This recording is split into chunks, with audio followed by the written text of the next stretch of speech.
Putin breaking news: despite Kyiv's criticism, Moscow will assume the presidency of the UN Security Council. Despite its invasion of Ukraine, which has resulted in widespread destruction, Russia will assume the presidency of the 15-member UN Security Council today. To no one's surprise, despite Vladimir Putin's aggression, Kyiv has reacted angrily to the news, which is in keeping with the established rotation. Ukrainian permanent representative Sergei Kyslytsa said, as of the 1st of April, they're taking the level of absurdity to a new level. He told The Guardian that the current structure of the Security Council is immobilized and incapable to address the issues of their primary responsibility, that is conflict prevention and then dealing with conflicts.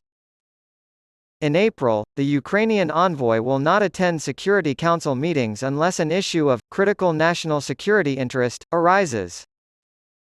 A 4-year, $15.6 billion loan program for Ukraine was also approved by the IMF's executive board.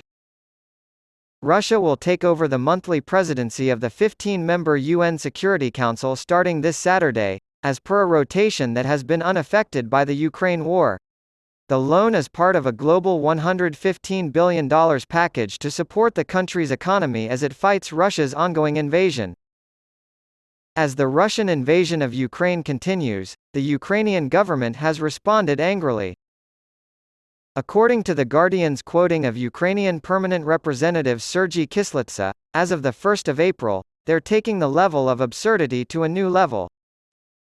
As currently constituted, the Security Council is paralyzed and unable to deal with the issues related to its primary responsibility, which is the prevention and resolution of conflicts. In April, the Ukrainian envoy will not attend Security Council meetings unless an issue of critical national security interest arises.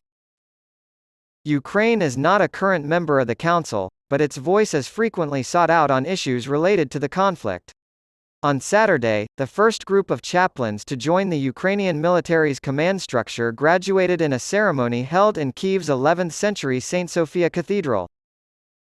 Ukraine's armed forces have had chaplains for years, but they have served as embedded civilians rather than officers.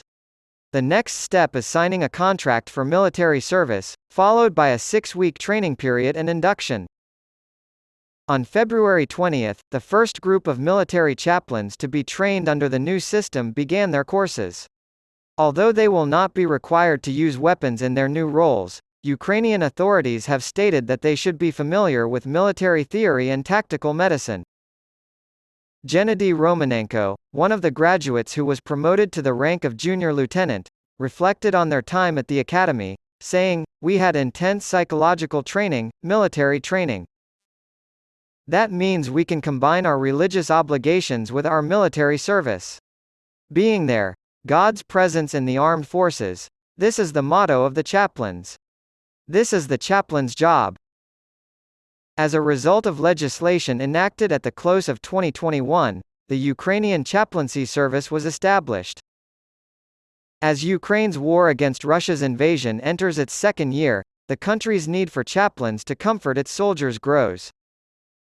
Ukraine's Orthodox Church, Ukrainian Greek Catholic Church, Ukrainian Evangelical Church, All Ukrainian Union of Evangelical Christian Baptist Churches, and the Interdenominational Council of Christian Churches and Religious Organizations sent 30 chaplains to the first training. Since 2014, Romanenko has served as an army chaplain, first as a volunteer and then as an embedded civilian. Romanenko emphasized the importance of providing guidance to service members, calling the job guardianship and spiritual shepherding or spiritual consoling. "It's easy to get disoriented when you're in the rear of the battle, in military operations," he said. "Therefore, being human in the face of death is the greatest challenge a soldier faces. Thus, chaplains have an obligation to make every effort to rescue a soldier's spiritual well-being following active duty." Yevhen Fleista, a newly commissioned second lieutenant in the 105th Brigade of the Territorial Defense Forces, emphasized that a soldier is first and foremost a spiritual person, and he must have strength, he must have support. Those who use destructive means have their internal self-esteem, self-perception, as Fleista put it. As such, our job is to ensure that each individual continues to exist as a whole, self-sufficient spirit.